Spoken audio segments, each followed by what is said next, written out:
noite a todos. O tema aborto, ele mexe com muitas ideias pré-concebidas. E é natural porque, afinal de contas, existe uma gama de informações que são colocadas para nós. A gente tem que entender, como a Neuza bem falou, que a doutrina espírita, ela é a revelação dos espíritos. A doutrina espírita, ela não foi definida por um grande concílio, onde se reuniram os espíritas e a maioria votou por uma abordagem em detrimento de outra. A doutrina espírita não é feita por pessoas. A doutrina espírita é feita por espíritos. Qual é a função dos espíritos para a doutrina espírita? Revelar aos homens e às mulheres encarnados as leis de Deus que são mostradas na espiritualidade através da ação e reação.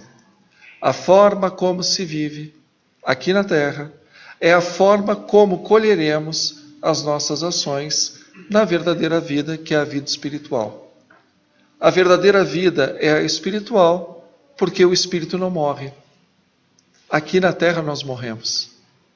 O corpo, ele perece, mas o espírito prossegue. Se o corpo perece, essa vida é transitória. Uma vez que a alma, a trajetória dela, não pode ser interrompida. Uma vez que Deus cria o espírito, esse mecanismo nunca mais é parado. Esse espírito continua evoluindo, continua tendo as suas experiências, continua tendo os seus aprendizados. Mas nós, seres humanos, vivemos na matéria e nos falta, às vezes, o conhecimento do mundo espiritual. A gente é aqui como um cego tateando uma paisagem que nós não conhecemos, não vimos. Então nós precisamos de pessoas que nos guiem. Daí vem a revelação espírita. Quando Allan Kardec escreve o Livro dos Espíritos, o que ele procura trazer é exatamente a visão dos espíritos sobre os mais diversos temas da vida. Nesse assunto em particular, ele está falando da união da alma com o corpo. E aí, vamos começar a nossa trajetória exatamente dessa parte. Se somos espíritos e estamos num corpo físico, em algum momento esse espírito se uniu a este corpo. O que é uma pessoa quando morre? O corpo entra em falência e esse espírito se desliga desse corpo. Você só desliga algo que já esteve ligado. E nós vivemos muitos anos, graças a Deus, muitos anos ligados ao corpo físico. Por que a gente encarna? Porque a matéria nos traz necessidades. O espírito, ele não tem as necessidades que uma pessoa encarnada tem. É só a gente parar para pensar. Uma vez que você está como espírito, você tem um corpo espiritual, você não tem as necessidades materiais que o corpo físico necessita. Aqueles espíritos mais atrasados, eles vão levar para a espiritualidade essa lembrança dessas necessidades. Então eles vão sentir fome, vão sentir sede, vão sentir sono, vão sentir necessidade de fazer sexo, eles vão sentir ódio, vão sentir raiva, porque eles são materializados, eles são ligados à matéria. Então tudo que diz respeito à matéria vai repercutir na sua mente. Logo, são pessoas que não têm mais o corpo, mas que carregam uma coceira que elas não têm mais como coçar. E aí tem os casos de obsessão, de se ligar ao encarnado, para que, sugando as energias do encarnado, esse espírito possa ter as sensações materiais, as sensações físicas, porque ele, enquanto espírito, ele não age na matéria. Ele só age na matéria com a ajuda de alguém vivo, no sentido de estar na carne. Como nós temos necessidades, nós temos que satisfazer as nossas necessidades. Como nós satisfazemos as nossas necessidades? Trabalhando. O trabalho requer de nós o desenvolvimento da nossa inteligência. Nós temos que sair da ociosidade, da preguiça. Nós temos que sair, às vezes, do bloqueio mental, intelectual, cultural, para nós ganharmos o pão nosso de cada dia. E é assim que as civilizações foram erigidas. Assim que nós temos obras clássicas da literatura. Na música, nós temos músicas maravilhosas que atravessaram séculos. Hoje ainda se ouve, diversas músicas de autores há muito tempo mortos. Nós lemos livros que ainda remetem à antiguidade. Boa parte da filosofia humana ainda é reflexo da filosofia de pessoas que viveram 400 anos antes de Cristo em cidades e estados da Grécia. Boa parte da legislação ocidental, ela se remete às digestas de Justiniano e também dos códex romanos. A arquitetura, a influência que teve os países, nações como a Grécia, como o Egito, o próprio Oriente, a gente só pensar na Bíblia, um livro que começa a ser escrito 1000 anos antes de Cristo. Então, tudo isso são necessidades que a matéria nos traz e que desenvolvem, essas necessidades desenvolvem habilidades. Habilidades nos projetam para todo o nosso manancial de perfeição. Daí que na psicologia as pessoas falam que nós não somos seres prontos e acabados. Usam muito o termo devir. Nós somos seres em processo de formação psicológica. O ser humano nunca é velho ou novo demais para aprender, para desenvolver os seus potenciais. Você pode estar com quase 100 anos, você ainda tem a capacidade de aumentar ainda mais aquilo que você já desenvolveu. Claro que com as limitações de um corpo de 100 anos, ok, mas você não está parado. Todo esse processo de reencarnação em reencarnação, e reencarnação em reencarnação, nos trouxe até aqui. É o que permitiu à humanidade descobrir a democracia, os direitos humanos, os cuidados da medicina, as belezas da arquitetura, a fortaleza da engenharia, mesmo a arte da guerra, que com toda a desgraça que uma guerra traz, o desenvolvimento tecnológico costuma vir a reboque. Então, a reencarnação, ela é uma grande bênção. Apesar de nós não lembrarmos das reencarnações anteriores, o nosso espírito, ele traz a nossa personalidade. A lembrança das vidas passadas, quando nós assumimos um corpo novo, essa lembrança se esvai momentaneamente. Por um motivo muito simples. Lembrança, memória, ela está atrelada com sinapse.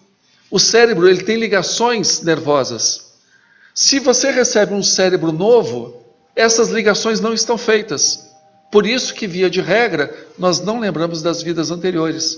Porque este cérebro novo não traz essas sinapses das nossas experiências. Nós só vamos recobrar essa memória quando o corpo desce a campa e o espírito se desliga desse corpo. Aí, com o passar do tempo, essa atividade cerebral vai retornando. E aí nós lembramos das vidas que já vivemos, das pessoas com quem convivemos, das nossas atitudes boas ou ruins. Por isso que a vida, para nós, na matéria, é extremamente necessária. Por isso que toda reencarnação, ela é um recomeço de aprendizado, de oportunidades. Mesmo aqueles corpos que a gente olha com uma série de limitações, com uma série de deficiências, é o corpo funcionando de esponja e roubando da alma as suas mazelas. O corpo absorve, como mata-borrão, ele absorve as manchas do nosso perispírito, do nosso corpo espiritual. Então o corpo padece para que a alma se liberte. Mesmo uma criança com hidrocefalia, uma pessoa com retardamento mental, uma pessoa até com vida vegetativa, nada se perde. porque aquela alma está em processo de depuração, de resgate. Esse planeta é para isso mesmo. Esse planeta não é para anjos redimidos, nem para espíritos sábios. Esse planeta é para almas em começo de aprendizado, ou da forma que é colocado no livro dos Espíritos. Aqui nós temos um planeta de provas e expiações. Provas são desafios. Testar habilidades. Desenvolver potencial. Então aqui é lugar para isso. Expiação. Aquilo que você planta é o que você colhe. Deus é Deus de amor. E ninguém duvida disso. A maior energia criadora do universo é o amor. O amor é criativo. Mas o que sustenta o universo é a justiça. Porque se Deus fosse injusto, as pessoas não teriam nenhuma importância para Ele. Se Deus se preocupa com as tuas dores, necessariamente Ele tem que se preocupar também com as coisas erradas que você faz, porque é a dor do próximo, é a dor do outro. Se Deus não olha para os teus atos errados, Ele não olha para as tuas vítimas. Então Deus tem que aliar, e por isso é divino, amor e justiça. Coisa que nós seres humanos temos extrema dificuldade. Porque quando nós amamos, nós somos parciais. Então quem nós amamos pode tudo, quem nós odiamos não pode nada. Mas Deus não é humano, Ele é divino. Não tentemos entender a mente de Deus, porque somos humanos. Se a gente entender a mente de Deus, ou Deus não é Deus, ou nós não somos humanos. Alguém está no lugar errado. Aqui é um planeta de provas e expiações. Aqui, por pior que seja a reencarnação de uma pessoa, ela está se ajustando diante da sua consciência com as leis divinas. E aí o Espiritismo é muito claro nesse ponto. Tem Deus, ok. Se tem Deus, Ele é responsável pela criação do universo. Se existe um universo, Ele segue regras, porque senão ele se desorganizaria por completo, seria um caos inimaginável. As regras que regulam o universo são determinadas por Deus. Essas regras valem tanto para a gravidade, para as reações químicas, para a genética, como valem também para as leis morais, aquilo que determina a ética do comportamento do espírito. Então, a mesma lei que mexe com a física, com a química, né, com a astronomia, com a botânica, ela mexe também com os nossos pensamentos, com os nossos sentimentos e com as nossas ações. O que é ser uma pessoa boa? É quando nós nos aproximamos das leis de Deus. O que é ser uma pessoa má? É quando nós nos afastamos das leis de Deus. Porque sendo Deus perfeito, as suas leis são perfeitas. Algo que é perfeito não é substituído, não é alterado, não é criado, não é derrogado. Porque sendo divino, as leis de Deus são perfeitas desde toda a eternidade. Deus não muda de ideia. Nós sim, conforme nós nos desenvolvemos, temos um entendimento mais dilatado de Deus. Então aquele Deus nômade do deserto do livro bíblico não pode ser o mesmo Deus das pessoas que convivem no século XXI, tendo acesso a informações, né, de partículas subatômicas e também de buracos negros gigantescos, de supernovas a bilhões de anos-luz de distância. Não é Deus que mudou, é a nossa visão que se dilatou durante essas reencarnações sucessivas em milhares de anos, em diversas culturas, em várias classes sociais, ora em corpo masculino, ora em corpo feminino, ora em corpo de tez negra, ora em corpo de branco, ou de indígena, ou de asiático. Nós aprendemos em todas as oportunidades, porque todas essas experiências nos enriquecem. Mas todas essas experiências têm o mesmo compromisso: não desafiar as leis de Deus, porque toda quebra de lei requer o reequilíbrio feito pela justiça. Pois bem, uma das leis dadas por Deus para todos nós é a lei do progresso. Mas o progresso, ele é algo que existe na natureza, mas que cada um de nós, enquanto indivíduo, faz as suas escolhas de vida, e fazendo as suas escolhas de vida, vai progredir mais ou menos de acordo com as suas escolhas. Às vezes a gente anda muito pouco, às vezes a gente anda bastante. O que nós percebemos no contato com os espíritos é que quanto mais nós avançamos na escala espiritual, mais rápido é esse progresso. Quanto mais presos à matéria, mais devagar é esse progresso. A forma que nós desencarnamos nada mais é do que a consequência pela qual a forma como vivemos. Então não existe mistério. Um bom desencarne é uma vida boa no sentido espiritual. Não é boa no sentido de ter bons vinhos, boas viagens, carros maravilhosos, casa com 2 piscinas, quadra de tênis. Isso é uma vida material boa. Mas a que preço da moralidade? Se a moralidade permaneceu intacta, meus parabéns, sucesso. Mas e se a pessoa consegue tudo isso oprimindo, se corrompendo, roubando, como é que fica? Então, a vida material foi ótima, mas a vida espiritual foi um completo desastre. E conforme nós aprendemos, o nosso aprendizado é em progressão geométrica. É cada vez mais rápido. Então, o espírito evoluído evolui cada vez mais. O espírito atrasado é bem devagar, porque a matéria nos entorpece. Se aqui é uma experiência, nós temos que entender que reencarnar é uma oportunidade divina. Porque todo reencarne, ele é sustentado, melhor dizendo, por um plano evolutivo. Poxa, mas a criança vai nascer com síndrome de Down. Mas você não conhece a história daquela alma que está reencarnando. Mas as condições sociais é de periferia, é de fome, é de uma situação totalmente adversa.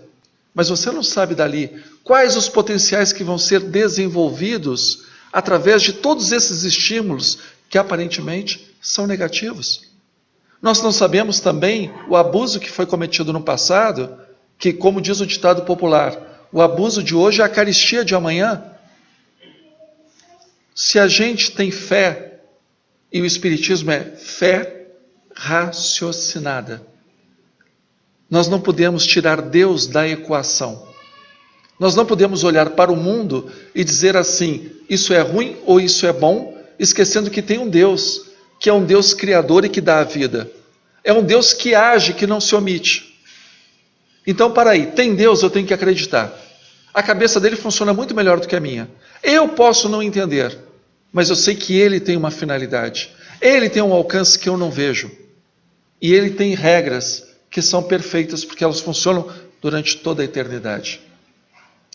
Aí, existe um processo de uma lei natural, que é a lei biológica. O Espiritismo trata dessa lei biológica, de uma abordagem espiritual, num capítulo chamado A Lei de Reprodução. A reprodução, ela é uma lei divina. Porque se precisamos estar na matéria, nós precisamos que essa matéria nos receba. Qual foi a forma que a natureza, e onde está a natureza, entenda-se, Deus nos deu para que nós renascêssemos? Através do sexo. Então, sexo é uma bênção de Deus. E a primeira finalidade do sexo, não é a única, mas com certeza é a primeira e mais importante, porque sem essa função a humanidade desaparece, uma espécie inteira desaparece. Enquanto indivíduo você pode dizer assim, não, mas para mim o sexo não é reprodutivo. O sexo para mim é recreativo. Ok, mas se todo mundo fizer sexo recreativo, a raça humana desaparece. Então, para de pensar só em você. Pensa na tua espécie. Qual é a função primordial do sexo? Reprodução. Tira a reprodução do sexo e você mata uma espécie inteira. Tira a reprodução de todas as espécies e você acaba com a vida no planeta. A não ser para seres muito simples, que são seres assexuados. Como faz? Então, a lei divina diz que a reprodução humana, a prática sexual, vai trazer novos espíritos através da formação de novos corpos, com a união do gameta masculino e do gameta feminino. Essa é uma lei da vida. E a gente tem que separar, principalmente nos dias de hoje, o que é ideologia do que é fato. A ideologia é uma pessoa querendo modificar o mundo de acordo com seu ponto de vista. Via de regra, onde teve um ideólogo, houve uma pilha de cadáveres logo depois. Porque a modificação do mundo pela cabeça de uma pessoa quer dizer que todas as pessoas têm que se subordinar àquela ideia, daquele iluminado. Enquanto Deus tem as suas leis. Independente do que a gente goste ou não goste, acredite ou não acredite, ache bom ou ache ruim, existe uma lei perfeita. A lei de reprodução é uma das leis de Deus. No Livro dos Espíritos nós temos outra, lei de igualdade, lei de progresso, lei do trabalho, lei de sociedade, ok. Mas particularmente para encarnarmos uma mulher, um homem, um ato sexual, uma fecundação do gameta masculino no gameta feminino. E aí, tudo isso acontece com a ativação de diversos hormônios, tanto num quanto no outro. Tudo isso voltado para a maior beleza que o sexo pode oferecer. Que nada é tão maravilhoso quanto o ato de gerar uma vida. Isso é o que mais nos aproxima de Deus, é o ato de participarmos da geração de uma vida. E a geração de uma vida é trazer uma alma de volta para este mundo, que para esta alma é um mundo de oportunidades. E uma vez que se fecha esse ciclo, aí a natureza faz o seu trabalho. O homem diminui a sua testosterona para ficar menos violento e menos sexual, para que não procurem outras mulheres. Fique mais carinhoso. A vasopressina começa a ocupar mais a entidade masculina, para que ele cuide da sua esposa, da sua companheira. Porque em termos evolutivos, houve uma época, que não é tão distante em termos históricos, que a mulher, no sentido de fêmea, dependia, numa gravidez, vivendo numa savana africana, onde haviam animais que atacavam, predadores, era muito importante que houvesse um homem dedicado para ela, para que ela pudesse se dedicar à criança. E aí tem a relação dos hormônios femininos com aquele bebê, que é uma relação única. Por melhor, por mais maravilhoso que seja o pai, essa relação da mãe com o bebê, ela é exclusiva. E curiosamente, a natureza é tão perfeita que ela fez com que a mulher se desligasse do homem na gravidez e posterior à gravidez para dar atenção para a criança. E o choro da criança, que chega a atingir 96 decibéis, que é o equivalente de você usar uma britadeira numa calçada, o choro da criança para a mãe induz endorfina. A mulher, em vez de ficar desesperada, ela fica mais tranquila. E serotonina. Então veja que interessante.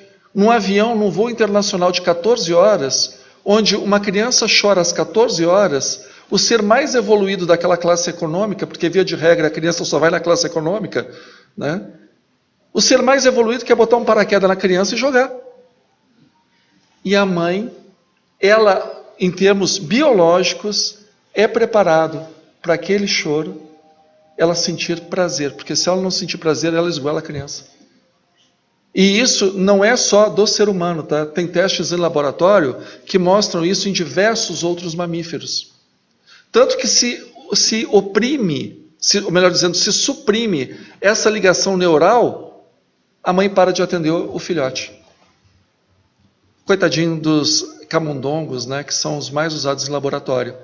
Se você suprime essa ligação entre o os neurônios na área específica do cérebro, a fêmea, né, a fêmea do camundongo, ela para de dar atenção para a cria. E em camundongos fêmeas que ainda não tiveram nenhuma relação sexual, se você injeta o hormônio, ela começa a dar atenção para o filhote das outras.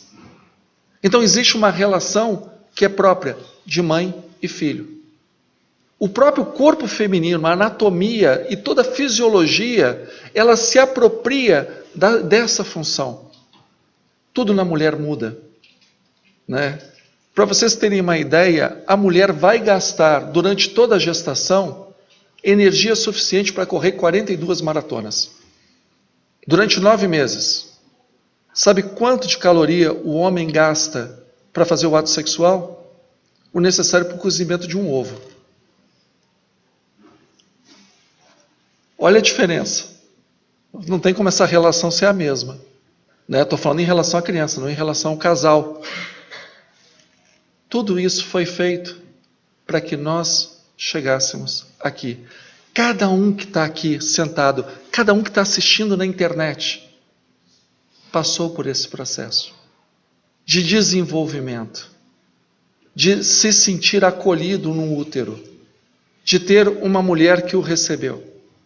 E a partir do nascimento, existe o cuidado dos pais ou das pessoas, aí pode variar se a pessoa for adotada, ficar com os avós, seja de quem for, para que nós chegássemos até aqui.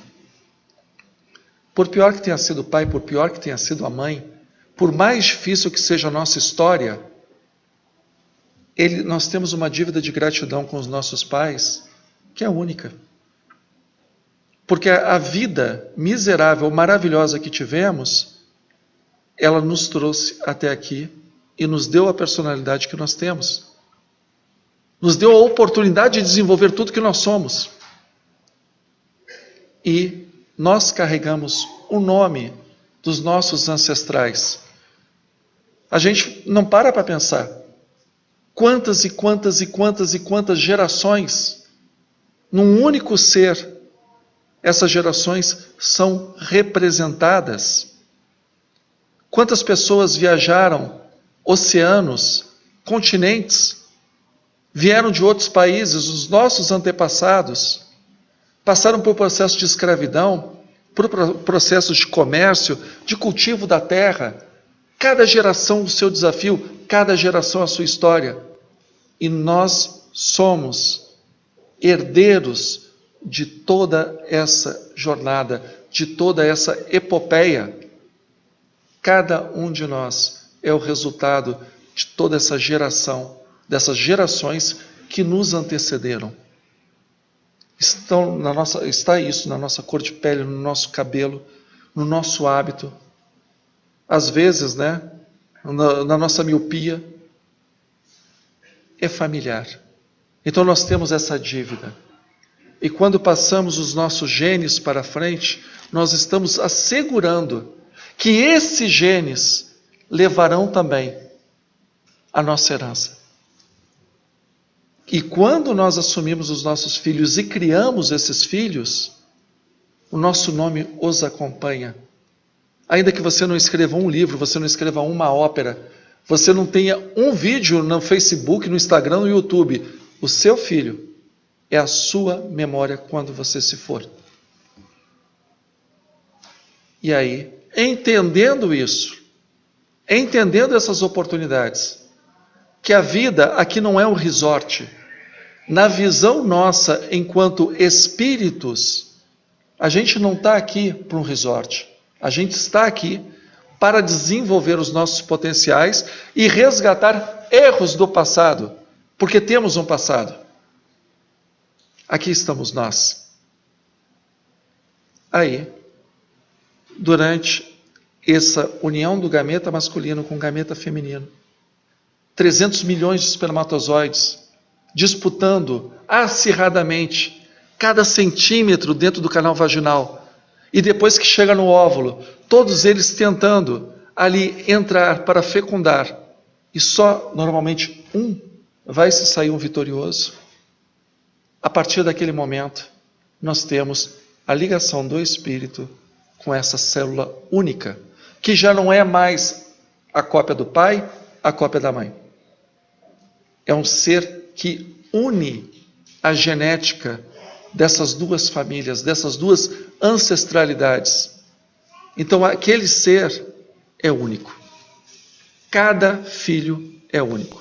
E uma vez começado o processo da gravidez, uma vez desenvolvido, startado esse processo, se seguir a sua normalidade, ele não para até o nascimento. Então, desde a primeira célula, nós já temos a vida. Essa vida é única, mas não é independente. Nós não estamos falando de unha, que você pode ir lá e cortar, não estamos falando de cabelo. Então, essa célula é ela e ela tem uma vida. Essa vida vai começar num crescimento astronômico, que é algo minúsculo, que em 9 meses vai sair pesando em torno de 3,5 kg, 4,5 kg. Pensa, em uma célula, você tem um ser de 3 quilos, 4. Bom, eu nasci com 5, né? Minha mãe é uma santa. Parto normal, imagina, né? A partir daí, é a vida e o espírito que reencarna. Pois bem, qualquer processo que impeça essa vida de seguir a termo, o vocábulo que se usa é abortamento ou aborto. É uma interrupção dessa vida. Porque a tendência dela era desaguar no nascimento. E ela só não desaguou no nascimento porque houve uma interrupção. Houve uma quebra da lei de reprodução. O aborto é isso, é uma quebra numa lei divina. Essa quebra pode ser natural, porque por algum motivo, ou essa mãe, ou essa criança que está nascendo, este ser que está encarnando, esse corpinho não tem condições de prosperar, então há o aborto natural, e isso é uma prova para os pais, muito mais do que para a criança. Existem várias causas, né? Desde causas genéticas, causas fisiológicas, mas também pode ter causas espirituais. O espírito, ele desiste da sua reencarnação por medo das provas que ele vai enfrentar. E foi uma das coisas que me chamou muito a atenção quando eu comecei a dirigir grupo mediúnico, era o caso de crianças que já estavam no útero da mãe e que se manifestavam no grupo dizendo que não queriam reencarnar. Porque, olha, eu mudei de ideia. E tinham que ser doutrinadas como espíritos desencarnados são doutrinados, esclarecidos, para que não fugissem da sua responsabilidade e não houvesse um abortamento chamado natural. Aí nós temos uma outra situação também, que a vida da mãe corre risco. E existem certas gestações que, por diversos motivos de ordem médica, elas colocam em risco a vida da mãe. E aí você tem um ser em formação e um outro ser já formado. Numa situação dessa, podem os dois virem a perecer. Então você opta pelo ser que já está formado, sadio, em detrimento daquele que existe só uma expectativa. E aí é chamado o abortamento terapêutico. O objetivo do abortamento terapêutico, salvar a vida da mulher. Aí nós temos o outro tipo de aborto, que normalmente é o mais polêmico, que é o aborto provocado, onde existe um ato de vontade para que essa vida seja descartada. E hoje, nos chamados direitos reprodutivos, eles utilizam o vocábulo direito reprodutivo para falar de controle populacional. Tudo que vocês ouvirem falar de direito reprodutivo nada mais é do que um eufemismo para dizer como nós vamos impedir, principalmente pessoas de periferia e pessoas de países de terceiro mundo, de aumentarem a população da Terra. São chamados neo-malthusianos, da teoria de Malthus, que os bens crescem numa proporção aritmética, enquanto que os seres humanos se multiplicam numa proporção geométrica. Logo, em algum momento, vai faltar bens para atender todas essas pessoas, e isso vai gerar a desagregação social. Aí, fundações internacionais e organizações poderosas, até de países ditos civilizados, fomentam a aprovação da legalização do aborto com um único objetivo. Apesar de levantar a bandeira, da autonomia feminina, o interesse não é, de forma nenhuma, os direitos femininos. O objetivo é diminuir a população da Terra. Mas não é diminuir a população dos filhos deles, é diminuir a população daqueles que são considerados degenerados, ou seja, pessoas com maus genes. Então, meus amigos, isso é uma verdadeira eugenia travestida de direito reprodutivo. E detalhe, abraçada pela ONU, pela área de direitos humanos. Então, o aborto, que nada mais é o ato de matar uma criança dentro do ventre da própria mãe, é estimulado como direito humano. E nós compramos essas ideias. Porque, afinal de contas, é a ONU falando, quem sou eu para discutir? E nós esquecemos que existe uma agenda política e ideológica atrás dessa movimentação. Tudo voltado para o controle da população. Porque tentaram de várias formas. Necessariamente o aborto não resolve o problema do crescimento populacional.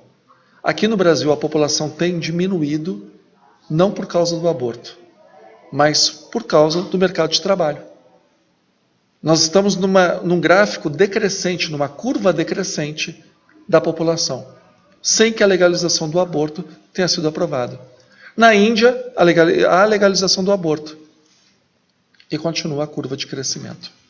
A China, durante muito tempo, foi praticado o aborto principalmente nas mulheres, ou melhor dizendo, nos bebês do sexo feminino. E a curva de crescimento populacional só aumenta. Então essa relação entre aborto e crescimento populacional não dá para bater o martelo. Quando a mulher fala, meu corpo, minhas regras, a gente tem que prestar muita atenção. Porque o seu corpo e as suas regras ninguém discute. Mas a criança, ela ocupa o corpo da mãe, mas não é o corpo da mãe. Meu corpo, minhas regras é cortar a minha orelha, é cortar o meu nariz, é amputar o meu braço. Meu corpo, minhas regras. E eu não vejo ninguém levantando bandeira por esse direito. O que eu vejo levantando bandeira é para abortar uma criança que, se for abortada, os dedinhos da mão continuam, o narizinho continua, os olhos, as orelhas continuam. Então não é meu corpo. Porque se fosse meu corpo, muitas pensariam duas vezes. E aí nós temos causas. E eu não quero criminalizar nem a mulher, nem o homem, nem o médico. Mas existem causas para isso. Ninguém faz isso porque está hoje eu não tenho nada que fazer, a Netflix não está passando nada de bom, acho que eu vou fazer um aborto. Não existe isso. Existem dramas, e dramas concretos, dramas sérios. Existe a família que não dá apoio. Existe o namorado que foi muito másculo na hora da sedução, na hora do ato sexual, mas que age, de forma camundonguesca quando tem a responsabilidade. E aí, assim, isso são casos que eu tive a oportunidade de ver o testemunho, de deixar numa clínica de aborto e tomar cerveja enquanto a mulher está passando pelo procedimento. Belo companheiro. E depois volta para pegar, ou volta de táxi, Hoje é Uber, mas antes volta de táxi. São dramas. Muitas vezes, na maioria das vezes, a pessoa não quer abortar, mas ela não vê condições para continuar mantendo aquela gestação. E aí, o fundamental é procurar auxílio. Porque existem instituições espíritas, católicas, evangélicas, sem denominação religiosa, que fazem questão de acolher e dar suporte para essas mães. E no pior das condições, ainda existe a possibilidade da adoção, onde se faz uma família que não tem a condição de ter filhos biológicos, dessas pessoas terem filhos do coração.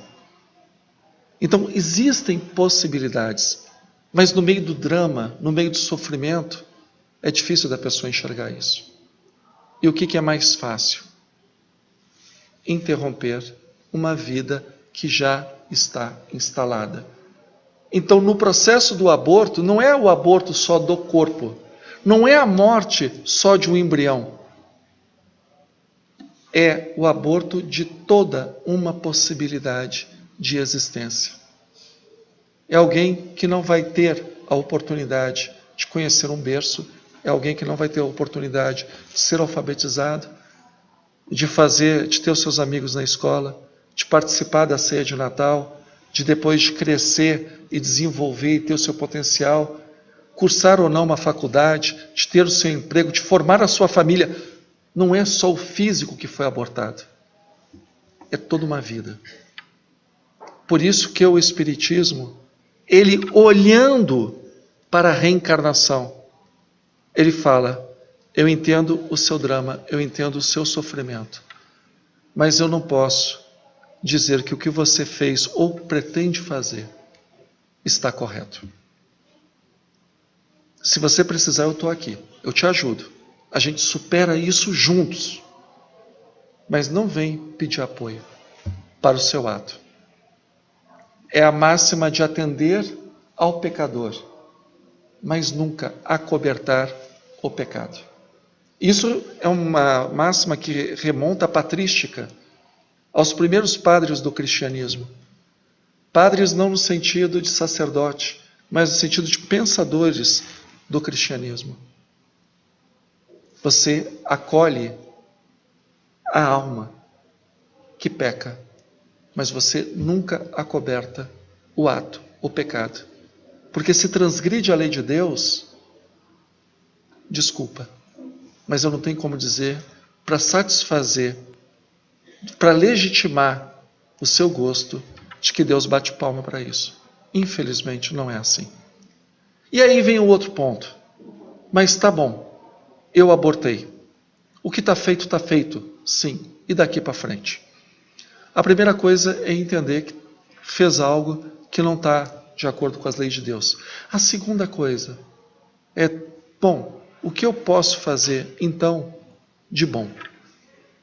Não é ficar colocado, fossilizado na culpa. Porque a culpa não serve absolutamente para nada. A culpa é algo que te engessa. Você não avança, só sofre. Para que esse martírio? Se já existe o arrependimento e existe a vontade de fazer diferente, por que não? E tem aí um caso que eu acho que é o melhor dos exemplos. Se eu não me engano, o Dr. Jonathan Natson, ele era dono de uma clínica de aborto. Ele praticou mais de 60 mil abortos. Ele foi responsável pela legalização do aborto nos Estados Unidos. Ou melhor dizendo, pela descriminalização do aborto nos Estados Unidos. Mentindo em relação a estatísticas. E aí, certa vez, no procedimento abortivo, era o começo do ultrassom. Ele resolveu utilizar o equipamento de ultrassom num aborto, para mostrar como era seguro o procedimento, como era higiênico, que as mulheres não precisavam ter medo, que era algo profundamente científico. E quando ele faz esse exame, no processo de aborto, ele vê a criança recuando no útero da mãe. Criança com um pouco mais de 3 meses. E um instrumento tentando pegar. E ela, apavorada, colada no útero. E de repente a boca se abre. E aí ele chama esse vídeo de O Grito Silencioso. E aí começa a ser tiradas as partes da criança, porque o aborto não é feito por inteiro. A criança ela tem que ser fatiada e depois juntada numa bandeja para que você verifique se não tem nada que vá ficar no corpo da mãe. A partir daí, ele começa a ser um ativista. 60 mil abortos. Começa a ser um ativista pelo direito da vida. Vai depor no Congresso, escreve livro, participa de seminários, auxilia as mães que querem abortar por falta de condições financeiras. É isso que nós podemos fazer dentro das nossas condições. Porque é engraçado, quando se fala de aborto, pensa só na mulher. E esquece que tem os pais, que tem o companheiro, que tem uma equipe médica, que tem o colega que falou, não tem nada demais, é só uma célula, é só um amontoado de sangue. Cada um, nesse momento, tem a sua responsabilidade. E é terrível a gente dar conselhos daquilo que nós não dominamos, daquilo que nós não conhecemos. Porque existem também os traumas psicológicos, podem existir as consequências físicas que ninguém está indene. Curiosamente, um dos casos de trauma psicológico que eu tive a oportunidade de conversar, a minha área não é psicologia, mas eu sou dirigente espírita. Então pessoas com seus dramas também conversam e querem uma orientação.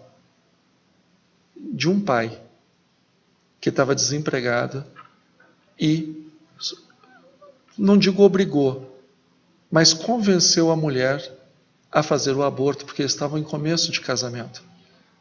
E ele falou para mim, confessou, não tem um dia que eu não me lembro disso e que eu não me arrependa. Um homem. Ninguém está indene, ninguém está imune a isso. Mas esse saco de culpa, esse entulho de remorso, não serve para absolutamente nada, se nós não produzirmos alguma coisa positiva a partir daí. Então, existe uma lei, é a lei de reprodução. Existe outra lei, que é a lei do progresso. Ambas, elas têm um entroncamento chamado reencarnação. A reencarnação é uma bênção para a alma, em qualquer condição. Nós temos que pensar como espíritas, pelos olhos do espírito, e não pelos olhos da matéria, porque senão nós estamos invertendo o sentido do espiritismo. O espiritismo não é olhar para a vida com um olhar que nós já temos, e para isso não precisava de espiritismo. O bebê é anencéfalo, não tem cérebro, vamos abortar. Isso é um olhar que qualquer pessoa pode ter. Você, como espírita, tem a obrigação de olhar para esse bebê e dizer, que alma tem aí? Quais são as condições desse ser para reencarnar nessas condições? Qual é o aprendizado que essa alma quer ter com essa experiência? Nós, como espíritas, não podemos abraçar o olhar hedonista, a satisfação dos prazeres. Agora, com essa moda de neurolinguística e coach, nós estamos aqui para ser felizes. Desculpa, não é a realidade que eu vejo. Nós temos momentos felizes. Então, tá bom, aproveita, porque passa. Tá ruim, não reclama, porque passa. Porque isso aqui não é um resort. Isso aqui é um planeta para que nosso potencial seja estendido à sua máxima potencialidade.